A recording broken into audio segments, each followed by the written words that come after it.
Hello বন্ধুরা, আসসালামু আলাইকুম। Welcome to my YouTube channel electronics plus internet. তো আশা করি সকলেই ভালো আছেন। তো আমিও ভালো আছি। বেসিক্যালি অনেক দিন পরে নতুন একটা শর্ট ভিডিও নিয়ে আসছি। মানে অনেক দিন থেকে ভিডিও ছাড়া হয় না, কারণ হচ্ছে একটু ব্যস্ততার মাঝে ছিলাম। তারপর হচ্ছে সবসময় ভাই মন মানসিকতা এক থাকে না, যার কারণে আর কি ভিডিও ছাড়া হয় নাই। তো যাই হোক, আজকে যে ভিডিওটার মধ্যে যে কথাগুলো বলবো সেটা হচ্ছে এই গরমে ইলেকট্রনিক্স অনেক জিনিসের দাম বেশি থাকে। তার মধ্যে হচ্ছে অন্যতম তামা। এই তামার দাম প্রতি বছর গরমে বাড়বেই 100%। গত বছর গরমেও এই তামার দাম ছিল আপনার 1800 টাকা। 1900 মানে 1850-এর মধ্যে আমি তামা কেজি কিনছি। আর এই বছর 2600 টাকা এই তামার কেজি। মানে এই ফ্যানটা বানতে আমার তার লাগছে 300 গ্রাম। 300 গ্রাম তারের দাম পড়ছে হচ্ছে আপনার 780 টাকা। 780 টাকা দিয়ে তার কিনে তারপর এটা বানছি। তারপর হচ্ছে আমার এই যে লুপ বানছি, এর কিছু খরচ আছে। তারপর হচ্ছে বানিশ করছি, ফাইবার কাটস মানে ফাইবার দিচ্ছি, এখানে আরও সব মিলিয়ে দেখা যায় আরও 100 টাকা খরচ। মানে টোটালি এটার পিছনে 900 টাকা খরচ হয়েছে।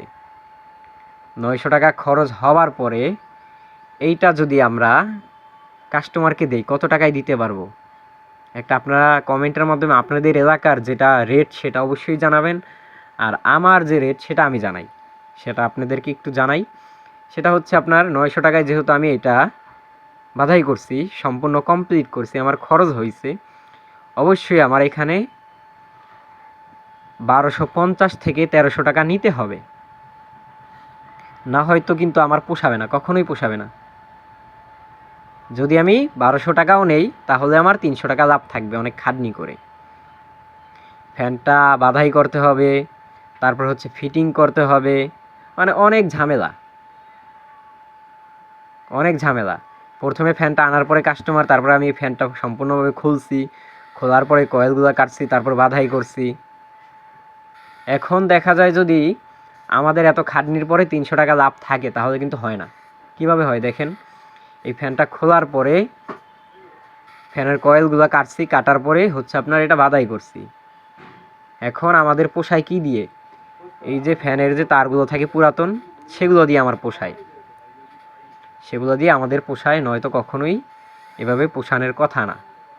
তো যাই হোক, অবশ্যই যারা কাস্টমার আছেন তাদেরকে এই মেসেজটা দিলাম। তারপর হচ্ছে যারা মেকার ভাইরা ভিডিওটা দেখবেন তারা অবশ্যই কমেন্টের মাধ্যমে জানাবেন যে আমি যেটা বলছি এটা কতটুকু সঠিক কি সঠিক না, আর আপনাদের এলাকায় ফ্যানের কয়েল কত করে বাঁধান।